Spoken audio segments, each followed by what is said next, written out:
سود جڑا نظام ہے وہ ساڑھے اندر عام ہو گیا ہے. لوگ کدی خیال نہیں کرتے، بینک کو جا کے پیسے لے لیتے ہیں ادھار دے طور پہ.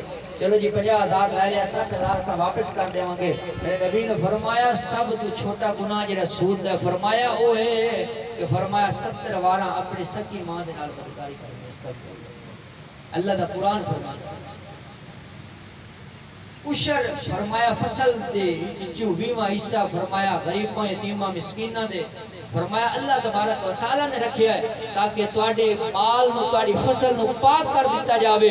زکات کس واسطے رکھی ہے؟ تاکہ تواڈے مال نو فرمایا پاک کر دیتا جاوے، غریباں دا حق غریباں تک پہنچ جاوے. لیکن اس مہینے اندر لوگ اس واسطے زکات کردے نے کہ اللہ رب العالمین اس مہینے اندر بڑا اجر و ثواب رکھے.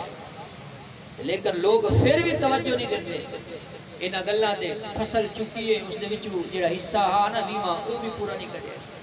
زکات دے مستحق سن، زکات دے حقدار سن لوگ، لیکن انہاں تک اساں اپنی زکات دا مال نہیں پہنچایا. اس واسطے ایسی گلاں جڑیاں تے عمل کرنا چاہیے. اللہ رب العالمین دے پاک دربار دعا عمل دی توفیق عطا فرماوے اور اللہ رب العالمین سانو اس ماہ مبارک اندر جڑا ساڈے تو جدا ہو رہا جو غلطی خطا ہوئی اپنی رحمت دے صدقے معافی عطا فرماوے. جڑے روزے رہ گئے نے اللہ انہاں نو رکھ کے اپنی بخشش کراون دی توفیق عطا فرماوے. آمین بجاہ نبی.